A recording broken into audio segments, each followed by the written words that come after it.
Hey there, I'm Jill Allen, and this is Find Your Fierce, the show designed to help you discover your inner strength and unlock an unstoppable mindset that will completely transform how you show up every day.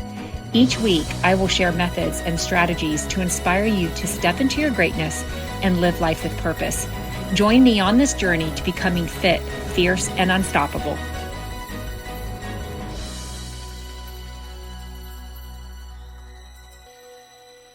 Welcome to Find Your Fierce, the podcast where we show up daily and surround ourselves with those who lift us up. And if you've ever felt like food is confusing, or your hormones are out of whack, or your mood is riding a blood sugar roller coaster, know that you are not alone. Here, we're going to help women break up with diet culture. We're going to ditch the diet rules and talk real wellness for women, like intuitive eating, hormone balance, gut health, strength and weights, and all the things so that you can truly fuel your fire from within. We are going to be aging strong. Each week, we're going to unpack the science, share stories, serve up simple, actionable tips to help you eat, live, and feel like your most vibrant self. So be sure to subscribe now so you never miss an episode. Let's reclaim your energy, your mood, your metabolism, one episode at a time. I'm super excited about this. We are starting a brand new series called Fuel Her Fire, and I'm glad that you are with us today because I know your time is precious. So I'm glad that you're here. I'm your host, Jill Allen, a certified strength and conditioning specialist, a fitness and mindset coach, and I'm so super passionate about all things health and wellness. And today we're diving into a topic that stirs up a lot of shame, stress, and second guessing for so many of us: cravings. So we're going to get real. How many times have you reached for something sweet and immediately felt guilty after? Or tried to drink water instead, or chew gum to shut down a craving, only to end up overeating later? Let me ask you something. Have you ever stood in front of the pantry at 9:47 at night thinking, why can't I stop eating these cookies? I'm not even hungry. What's wrong with me? I did so good today and now I've ruined it. If any of this sounds familiar, you are not alone, and more importantly, you're not broken. Cravings are not weakness. They're not failure. Cravings are not the enemy. They're not a sign your willpower is broken. Cravings are messages, a signal from our body, from our mind, from our inner life. And when we understand what cravings are telling us, we stop fearing them and we start healing.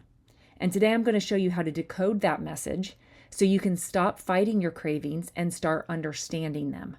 So today I'm going to break down the difference between physical and emotional hunger, the science behind the cravings, what specific cravings may be telling you, and how to respond with compassion and not guilt. But before we dive in, let me ask you, are you a part of our free Fit and Fierce sisterhood? This is our private community where you're going to get over 500 on-demand workouts that I do right alongside you, wellness tips, mindset resets, real talk, and a space full of women who are in it with you, getting stronger, getting mentally tough, and more self-aware together. It's totally free, and you can join us today. Just tap the link in the show notes to get started. I'd love to see you inside. Okay, so now back to cravings. So what are they? What are cravings, guys? Let me start by getting really clear on what a craving is. Most of us were taught that cravings equals a lack of willpower. Like they're this bad habit we're supposed to outgrow if we're disciplined enough. But here's the truth. Cravings are internal cues. Cravings are strong desires for specific foods. Just like thirst tells us that we're dehydrated, cravings tell us something deeper. Either from the biological needs, emotional cues, or behavioral, right? Like the learned habits. And oftentimes it's all three. Think of them like body notifications. Right? Just like your phone reminds you to charge your battery, cravings remind us of unmet needs. Okay, so let's dive into the science here. Cravings are actually influenced by neurotransmitters like dopamine, serotonin. They're influenced by hormones like ghrelin, cortisol, insulin, estrogen.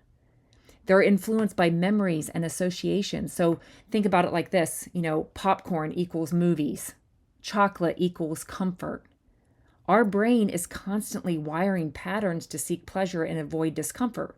So if food equals pleasure in the past, boom, there you have it, guys, a craving. But that doesn't make it bad, it makes it human. Let me put it another way. Some common physical triggers. Blood sugar crashes. So there's this sudden sugar or carb craving. If there's a lack of sleep, the increased hunger hormone, ghrelin, kicks in. What about the nutrient deficiencies? The magnesium, it drives our craving for chocolate. Or iron, if we have an iron deficiency. What about we need the red meat? We're craving the red meat. A trigger of the hormonal fluctuations. Cravings around our period, it's real. It's due to the progesterone and the serotonin shifts. Some common emotional triggers, the stress, the boredom, the loneliness, the overstimulation or lack of downtime.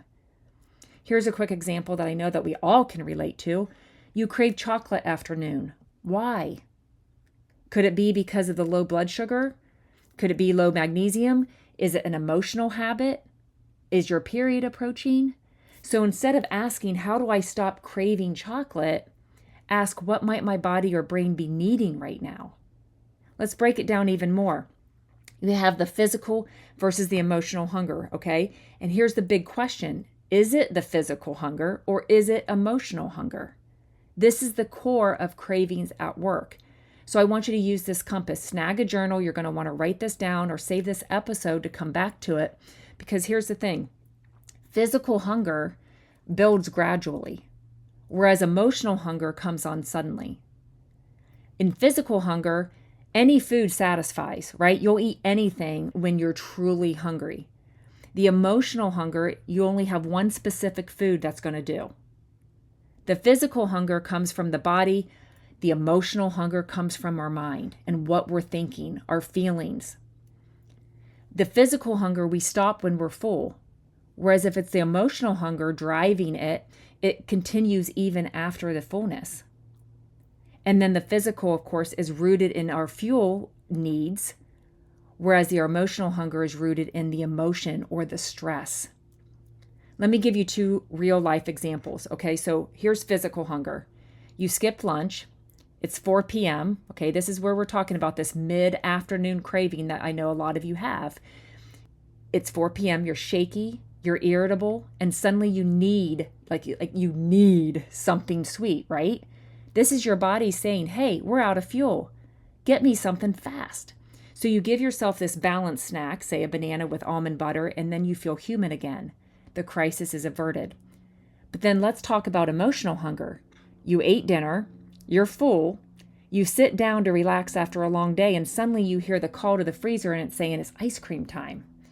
You're not physically hungry, but emotionally, you're drained. Maybe you didn't get a break all day. Maybe you're feeling lonely. Maybe you're just done. And food has become this easy exhale that you've been craving. It's not bad. It's just a sign. But you deserve more than just food to meet that need. So how do we respond to this without guilt? Let's talk about what to do with this insight, because once you realize why a craving is happening, you have a powerful choice. React mindlessly or respond mindfully. So here are a couple steps. Step 1, pause, don't punish. Just pause for 30 seconds and ask, what kind of hunger is this? What emotion am I feeling? What would actually feel good after I eat this? Pausing isn't restriction, it's reflection. Step 2, honor it consciously. Let's say you do want the cookie. Great, have the cookie, but eat it like you deserve it, not like you're doing something wrong. Sit down, taste it, slow down, enjoy it. Because when you allow satisfaction, you don't need to binge to feel full. Step 3, upgrade the craving. I love this one, right? Ask yourself, can I add something to this that supports me? So like chocolate, maybe you can add almonds. It helps satisfy, plus it gives you the magnesium, right? What about chips? Add the guac. It's the healthy fat, the fiber. Candy, guys, pair it with a protein source to stabilize the blood sugar. This isn't about restriction. It's about building in support so your craving doesn't boomerang later. And then step 4, feel to heal. Emotional hunger won't go away with food. It goes away with care. So if you notice a craving is emotional, ask, what am I really craving? What would soothe me right now? What would give me the connection or peace that I'm truly hungry for? Sometimes the answer is call a friend, take a shower, go for a walk, dive into the Word, light a candle, just breathe, right? Cry, laugh, rest, reflection time, devotion time. Let the food coexist with these tools, not replace them. Okay, I'm going to give you this fire fuel takeaway today. Okay, and this is what I want you to think about for this week. Cravings are not the problem. The problem is thinking you shouldn't have them. What if you stopped trying to silence your body and start trusting it instead? The next time a craving hits, take 1 minute to decode it and ask, what am I feeling? What do I need? How can I care for myself through this moment? And here's the thing, the best part, you don't have to be perfect. You just have to be present. And every time you choose curiosity over control, you build self-trust. And that's the foundation of freedom. I hope this episode gave you a new lens for looking at cravings, not as something to fight, but as something to feel and follow with curiosity. And if you love this conversation, share it with a friend or leave a quick review. It helps more women find this space and feel less alone. And don't forget to join the Fit and Fierce Sisterhood. Again, it's free. Over 500 on-demand workouts, mindset tools, and all the things. I just added a free Cravings decoder checklist in the group. You'll get quick tools to decode cravings in under 2 minutes. Link is in the show notes. And hey, and if you're needing a real life boost to help with energy or focus and gut health and inflammation, appetite control, and those wild cravings we all deal with, I have partnered up with the best of the best when it comes to wellness support, and I'm seriously obsessed. It's been game-changing for me, and I know it can be for you too. Just reach out, and I'll help you get started on your own journey. You're not alone. I've got you. Come hang out with me over on Instagram at fit_and_fierce. I'd love to hear how you're honoring your cravings this week. Until next time, trust your cravings, trust your cues, and always fuel your fire. Be fit, be fierce, be unstoppable. See ya.